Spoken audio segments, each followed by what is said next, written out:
I haven't written out a script for this discussion, but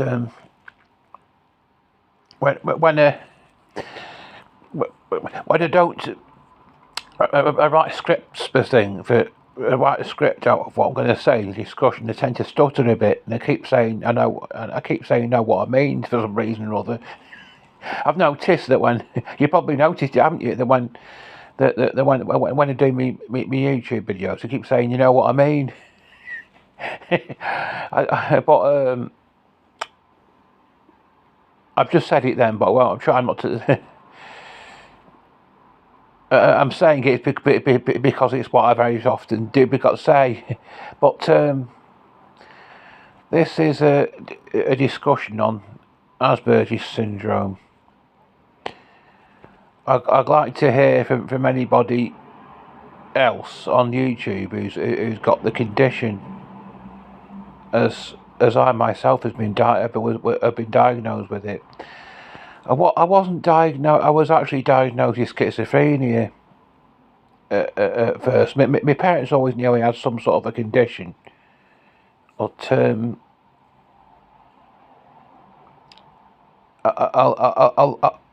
I live on my own in a flat. I have a carer coming in 2 days a week. Well, I think it seems to be costing me a bit too much. She thinks she's actually told me now. She thinks I'd be all right without her coming in and helping me.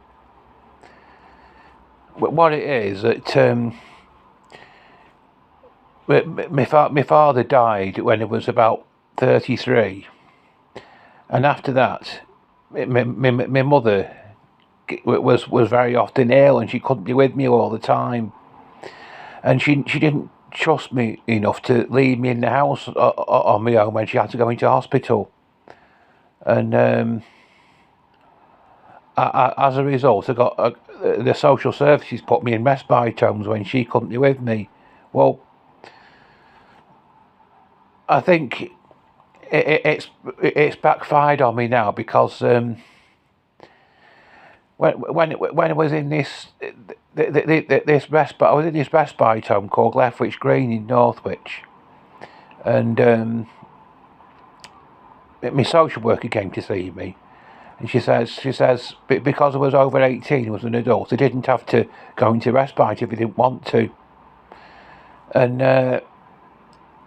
it didn't take. It wasn't. It was the easiest decision I've ever had to make because I was paying way over £300 a week to stay in that place. They are very expensive. These places are, and it was the easiest decision I've ever had to make. I thought when she told me I could go back and stay in my mother's old house, I jumped at the chance. But she says I would need to have carers coming in and helping me, and on a daily basis. But it didn't cost as much as what the respite home was costing me. So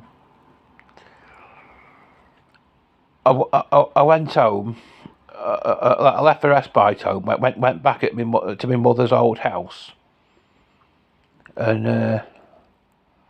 the expense on me went after that. You know, the expense on me suddenly went down quite considerably. Well, the expense has gone down because this woman who's my carer, she only comes in 2 days a week. I used to have help of social services every day. They used to come in every day. Well, at first, I stopped it because it was. I go somewhere on a Thursday evening, and it was making me late getting there because they were coming in. So I stopped it on Thursdays, and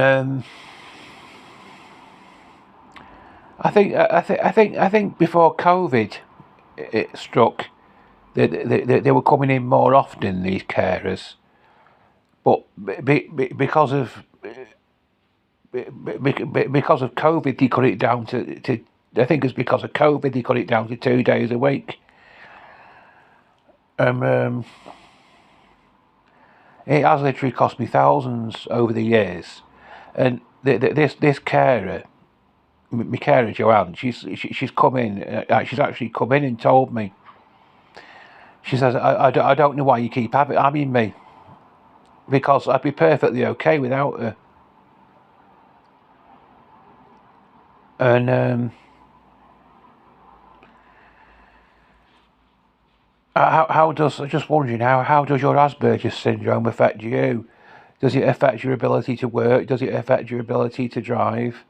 I've actually had my own car, but it was one without plates on, and I've had an accident recently. The car's going to be written off, unfortunately. So I don't know if driving is something I'm going to keep pursuing after this.